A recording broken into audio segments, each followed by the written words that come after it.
और बहुत ही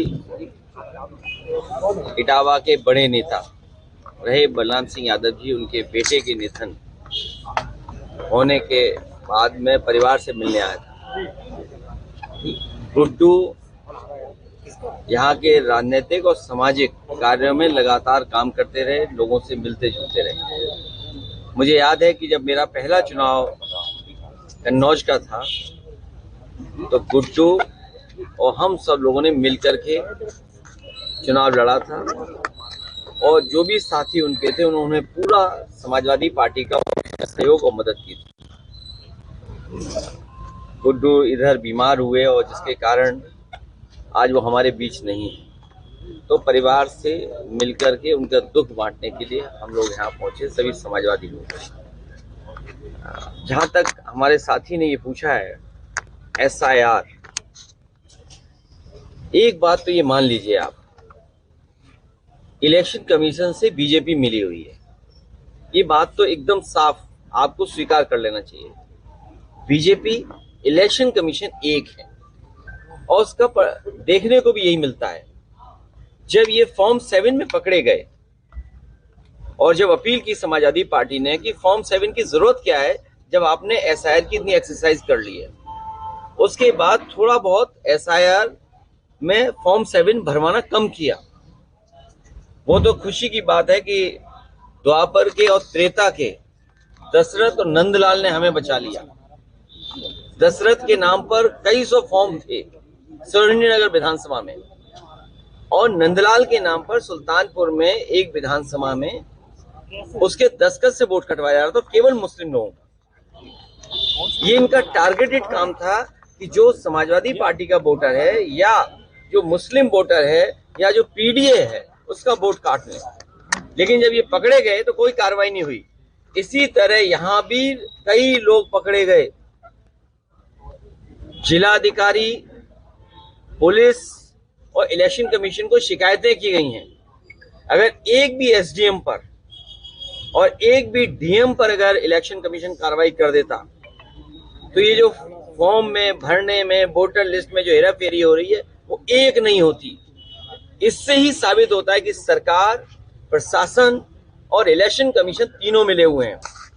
अभी मैंने जानकारी जब की थी कुछ दिन पहले तो 47 फॉर्म भरे गए थे समाजवादी पार्टी की तरफ से, फॉर्म 7 1000 के लगभग भरे गए थे बीजेपी की तरफ से, लेकिन 1,14,000 फॉर्म भरे गए थे फॉर्म 7, वो अज्ञात लोगों ने भरे। और जब उनका हम देखते हैं कि 1,14,000 वोट कौन सा है तो वो सब PDA निकलता है, पिछड़े, दलित, आदिवासी, मुसलमान, इन्हीं का वोट काट रहे हैं। ये कहां से लोकतंत्र मजबूत हो रहा है?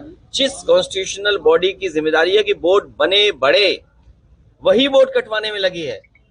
हम तो ये कहेंगे इटावा के हमारे पत्रकार साथी, हालांकि आप झंडा नहीं भेज सकते बीजेपी का, यहां से एक झंडा भेज दो बीजेपी का, वो अपनी बिल्डिंग में लगा लें, जिससे ये पता लग जाए ये बीजेपी का ही इंस्टीट्यूशन है।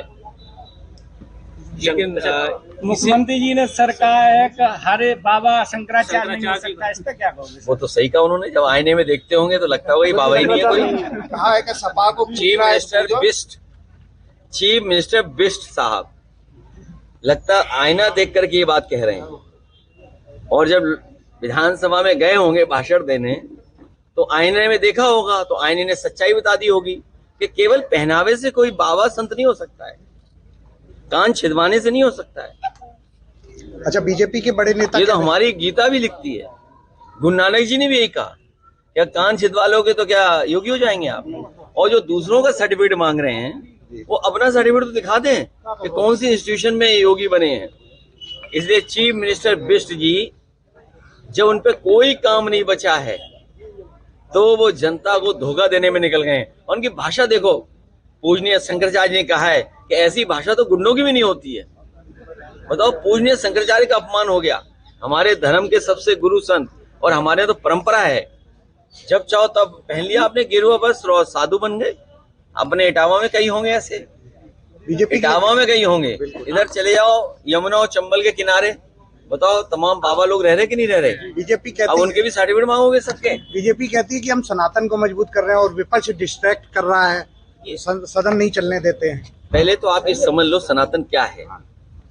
बीजेपी वाले सनातनी नहीं समझाते क्या है। बीजेपी वाले क्योंकि खुद ही सनातनी नहीं है। सनातन का मतलब ये हुआ कि आप प्योर वेजिटेरियन होंगे। बताओ बीजेपी वाले कितने प्योर वेजिटेरियन हैं? और अमेरिका की डील में सुना है विदेशी एग्रीकल्चर प्रोडक्ट्स आ रहे हैं, विदेशी सब चीजें आ रही हैं। चिकन बर्गर तो पहले ही मिल रहा था, चिकन पिज्जा मिल रहा था, और अब एग्रीकल्चर प्रोडक्ट्स भी आ जाएंगे। तो बताओ क्या बचा हमारे देश का? तो ये जानबूझ करके उस दिशा में सनातन धर्म, और खुद ही सनातनी नहीं है। बताइए आप, नेताजी एप्स्टीन जो फाइल्स में सनातनी होता है वो कभी किसी को दुख नहीं पहुंचा सकता। एप्स्टीन फाइल्स में ये जो जो नाम सनातनी आया है, होगा वो न्याय की बात करेगा। जो सनातनी होगा वो सच्चे रास्ते पे चलने की बात कहेगा। जो सनातनी होगा वो भाईचारा मानेगा। जो सनातनी होगा किसी तरह का भेदभाव नहीं रखेगा, और जो भेदभाव रखते हैं वो सनातनी नहीं हो सकते। जो दूसरों को हत्या कराते हों वो सनातनी कैसे हो सकते हैं? नेताजी एप्स्टीन सर फाइल्स में मेला जो गांव नाम में आया है, वहां पर एक टीपू अरे सुल्तान, बहुत पढ़ा लिखा आदमी आया कि एप्स्टीन फाइल में देखिए। नाम आया है। मैं सर आपसे सर हाँ। मैं आपसे कुछ भी लेने या मांगने नहीं आया अच्छा, कोई हूं। बात नहीं, पत्रकार नहीं है। मैं पत्रकार नहीं हूं सर, दिल्ली यूनिवर्सिटी का छात्र हूँ। Very और nice. मेरे यहाँ पर मेरी यूनिवर्सिटी में कोई भी ऐसा कोर्स नहीं होता है एमए इंटर पॉलिटिकल साइंस। इसीलिए मैं मीडिया के सामने आपको पहली बार मैंने इस रैली में घुस के ये कहा है, मैं आपको प्रणाम करने इसलिए आया हूँ कि आज मेरे साथी लोग आपके बारे में डिस्कशन करते हैं। मैं ठीक है। टीचर हूँ, तो लोग डिस्कशन करते हैं कि अच्छा, क्या बनवाइए? आपका नाम एप्स्टीन फाइल्स में नहीं आया था। रुक जाइए। मैं इनसे कहना चाहता हूँ बीजेपी से सावधान रहो। अभी पूजनीय शंकराचार्य पे क्या क्या कर दिया बताओ आप समझ गए होंगे ना। पूजनीय शंकराचार्य को भी बदनाम कर रहे हैं लोग। ये जो हमारे चैनल भाई लोग हैं ये ईमानदार हो जाएं तो उसी दिन भारतीय जनता की सरकार गिर जाएगी। हमारे यूट्यूबर तो ठीक है, बहुत जरूरत है देश के बाबा। हमारे यूट्यूबर तो ठीक है, हमारे बहुत से कुछ चैनल समय समय पे ठीक दिखाते हैं। अभी तो सनातनी भी अच्छा दिखा रहे थे हैं। और शंकराचार्य जी, हमारे जो पूज्य शंकराचार्य जी, जो बातें उन्होंने कही हैं कि विधानसभा में इतनी गुंडों की भाषा नहीं हो सकती। आज तक बताओ उत्तर प्रदेश में किसी मुख्यमंत्री ने अपने केस वापस नहीं। ये पहले मुख्यमंत्री हैं जिन पे गंभीर धाराएं थी, इन्होंने अपने केस वापस लिए, अपने केस खुद के वापस लिए, और अपने नहीं लिए औरों के भी लिए वापस। तो इसलिए सावधान रहिए, उत्तर प्रदेश को सत्यानाश कर दिया इन्होंने। सर जिस तरीके से 38 लोगों को मृतक घोषित कर दिया है उसमें लिस्ट में, और जीवित हैं वे, क्या अभी कहना है? 16 तारीख को मैं इसी संबंध में प्रेस करने जा रहा हूं, और जिनके गलत तरीके से वोट काटे हैं या गलत तरीका अपनाया इलेक्शन कमीशन और प्रशासन ने, वो प्रेस के सामने लखनऊ में 16 तारीख को मैं रखूंगा। मालेगांव सर, वाला जो मेला- विवाद चल रहा है, मेला गांव- जिसमें टीपू सुल्तान की वो मूर्ति हटाई गई थी, बाद में फोटो वोटो दी गई। देखिए आप, अमेरिका डील के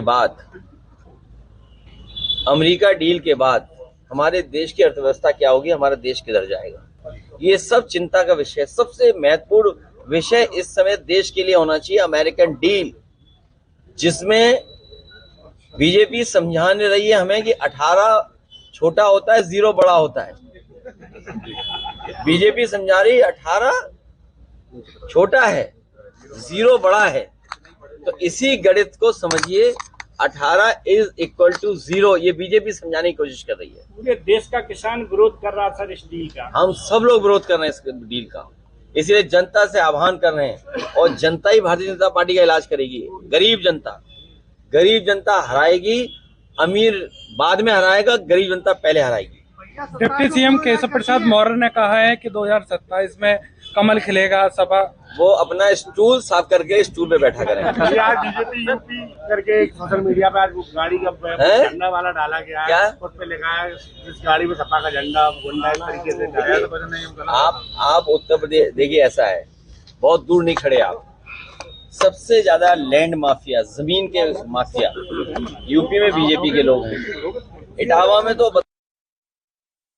पहाड़ था वो गायब कर दिया बीजेपी वालों ने। सर, असदुद्दीन ओवैसी ने कहा है कि जो सुप्रीम कोर्ट ने बाबरी मस्जिद को लेकर निर्णय दिया वो मैं मानता हूं अभी भी गलत है, उनके स्टैंड को क्या कहें? मुझे जानकारी नहीं, मैंने सुप्रीम कोर्ट का केस पढ़ा, मैं कुछ मेरी जानकारी में नहीं। सर, महिलाओं के खिलाफ लगातार अत्याचार हो रहे हैं, आपने स्त्री समृद्धि योजना की भी बात कही है, पेंशन आएगी, सरकार आएगी, तो क्या? अभी मैनिफेस्टो आएगा, उसको पढ़िएगा, बहुत सारी सुविधाएं देंगे और इटावा को विकास की गति से और आगे बढ़ाएंगे। SIR को लेकर भरतना थाने में सपा के कार्यकर्ता गए तो एसओ भरतना ने उन्हें अपशब्द बोले, गाली गलौज की, जिलाधिकारी ने ज्ञापन भी दिया था, इस पर क्या हुआ? लगता है पुलिस इन्हें भी इनके टोपी भी लाल कर दिया है। ये जब बीजेपी कार्यकर्ता बन के काम कर रहे हैं तो सोचिए आप क्या उम्मीद करोगे। जब लॉ एंड ऑर्डर उनके हाथ में है, उन्हें न्याय देना चाहिए और न्याय नहीं दे पा रहे तो बताओ क्या करें? लाल टोपी पहन लें या भगवा टोपी पहन लें?